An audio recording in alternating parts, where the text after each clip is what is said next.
Hola nuevamente, un gusto que estén acompañándome nuevamente en esta serie de videos sobre gestión, levantamiento y gobernanza de riesgos. Hoy les quiero mostrar un primer video sobre teorías de riesgo. Vamos a abordar la primera teoría, que se llama accidentes normales, y fue creada en el año 84 por un señor Perrow, y básicamente, como ya lo he dicho antes, buscaba responder por qué ocurren los desastres, por qué ciertas instalaciones parecen ser más propensas a la ocurrencia de desastres. Bueno, entonces él postuló que esto se debía básicamente a la naturaleza de la actividad de la instalación. Y para eso buscó entonces caracterizar el tipo de actividad y definió dos conceptos, complejidad y acoplamiento. Complejidad para él tiene relación con, si uno piensa en un sistema es complejo si al recibir una perturbación externa, sus respuestas son múltiples y no son predecibles. Esto se debería a una serie de interacciones internas dentro de un sistema, no anticipables. Por lo tanto, ante cualquier perturbación, se observan respuestas impredecibles, múltiples y en lugares probablemente inesperados. Entonces, para él eso es complejidad. Por el contrario, un sistema no complejo sería aquel que al recibir una perturbación externa, su respuesta es completamente anticipable, responde a un modelo y es predecible, por lo tanto. Y el segundo factor, el acoplamiento, y esto tiene relación con la propagación de una falla a través del sistema. Si es posible detener la propagación de una falla dentro del sistema, entonces el sistema es poco acoplado.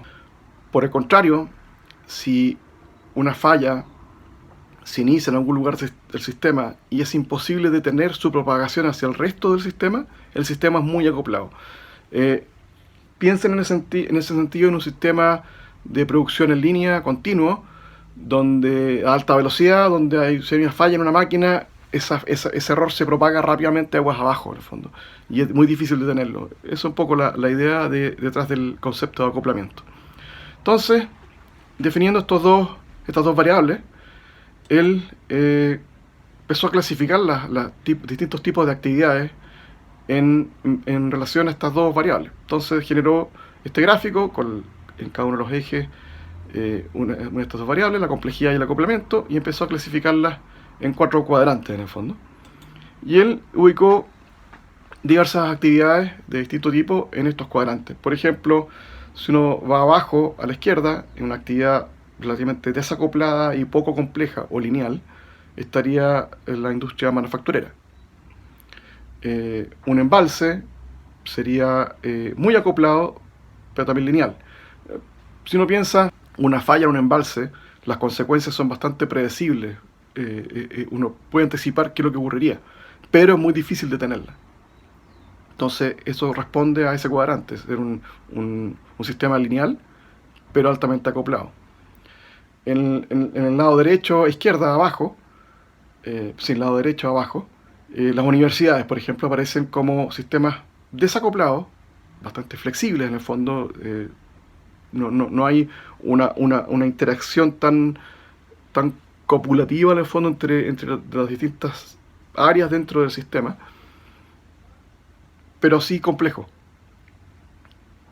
Puede haber mucha interacción y a lo mejor hay respuestas impredecibles, pero una falla puede ser detenida y aislada dentro de un subsector. No así, y ese es el caso extremo, que es el vértice superior derecho en las centrales de energía nuclear, en el fondo, donde aparecen como muy complejas y muy acoplados. Y en particular ahí va un poco la razón del estudio de este señor Perrow. Él estaba estudiando las plantas nucleares, en el fondo, y hace un cuestionamiento respecto a eso, que lo voy a profundizar con lo que sigue. Él también postula qué tipo de estructura organizacional es más adecuado para este tipo de actividades. Entonces usamos nuevamente el mismo gráfico, los mismos cuadrantes, y él define que para sistemas acoplados pero lineales se requiere una organización más bien de tipo centralizada, con procedimientos bien rigurosos, con una autoridad central que permitan, ante cualquier falla, tener respuestas inmediatas para gestionar esos problemas. Como las respuestas son anticipables, porque es un sistema lineal, todas las respuestas pueden estar procedimentadas desde antes. Entonces, la respuesta puede ser rápida, directa y muy enfocada a la solución del problema. Por el contrario, en el cuadrante opuesto, inferior derecho, un sistema que es desacoplado, pero complejo, requiere una estructura, según este señor, más bien descentralizada, con mucha autonomía local, con flexibilidad y capacidad de reaccionar localmente sin esperar una orden ni algo anticipable, porque como es un sistema complejo, se requiere más bien gente preparada, gente con mucho conocimiento, pero que tenga la suficiente autonomía para tomar decisiones en el momento de cómo enfrentar los problemas. Pero siendo un sistema desacoplado, en el fondo, que es posible revertir o aislar las fallas, la gente va a poder tener tiempo para pensar un poco y crear una solución ad hoc en el minuto. En el caso más simple, que es el lado izquierdo inferior, un sistema desacoplado y lineal, la verdad es que este señor dice, ok, aquí cualquier estructura organizacional puede manejar bien ese tipo de situaciones y los riesgos asociados a esa actividad. Pero por el contrario, en el cuadrante superior derecho, él dice que los sistemas que son complejos y acoplados, la verdad es que ninguna de las dos estructuras logra manejar bien o adecuadamente problemas en esos sistemas. Por eso es que él postula que en el caso extremo de las centrales nucleares que están en el vértice superior derecho extremo, como lo vimos antes, él se cuestiona si realmente vale la pena gozar los beneficios de ese tipo de actividades, considerando lo complejo y lo difícil que es administrarlo y gestionar adecuadamente los riesgos que involucran el funcionamiento de ese tipo de actividades. Y para graficarlo justamente con lo que estaba hablando recién, un ejemplo emblemático que nos habla del accidente de tipo normales es el caso de Chernobyl del año 86, ¿no es cierto? Que en abril ocurrió este accidente en la ex Unión Soviética y es considerado el peor accidente nuclear de la historia. Justamente, y esto lo vamos a hablar también cuando veamos el tema de transacciones de seguridad, transacciones de riesgo que mencioné en el video anterior, sobre que intentar reducir un riesgo y cómo podemos incorporar otros, digamos.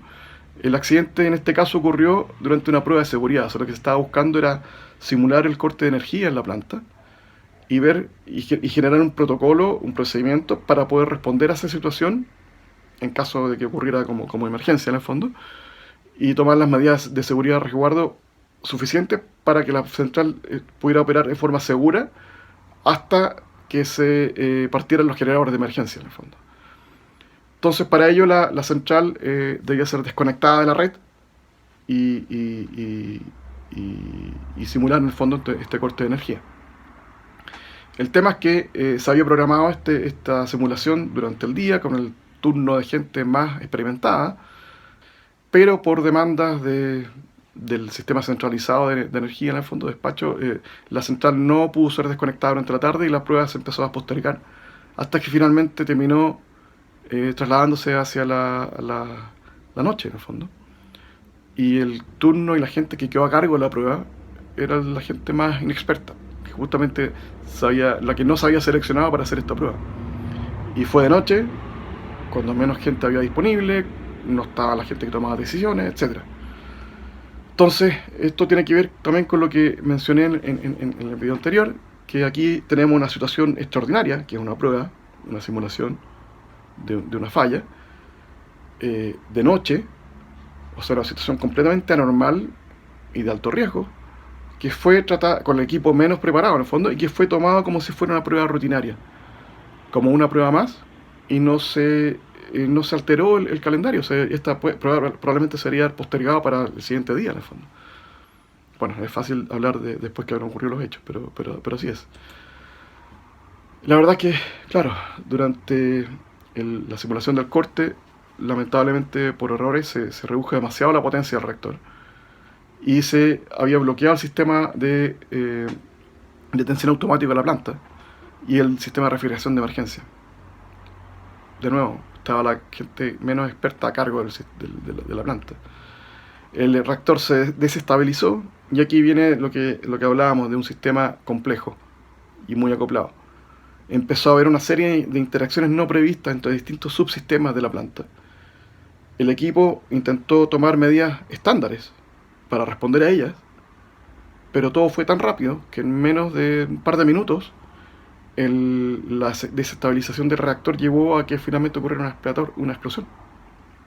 La falla no logró ser aislada, el sistema completamente acoplado, y empezó a generar respuestas en distintos sectores dentro de la planta hasta que finalmente el reactor explotó. Entonces este es un sistema complejo y acoplado. Entonces, en resumen, les presenté aquí la teoría de accidentes normales, cómo esta teoría intenta vincular la mayor propensión de desastres al tipo de la actividad que estamos analizando. Hablamos de actividades complejas y altamente acopladas que presentarían mayores riesgos o serían más propensas a sufrir accidentes, y que cualquier tipo de estructura organizacional tendría serias dificultades para gestionar este tipo de instalaciones. Y como ejemplo hablamos de la tragedia de Chernobyl y cómo rápidamente se puede generar un desastre de proporciones mayores. Así que es eso por ahora. Seguiremos hablando de esta misma teoría en el siguiente video con un par de ejemplos más. Nos estamos viendo. Muchas gracias.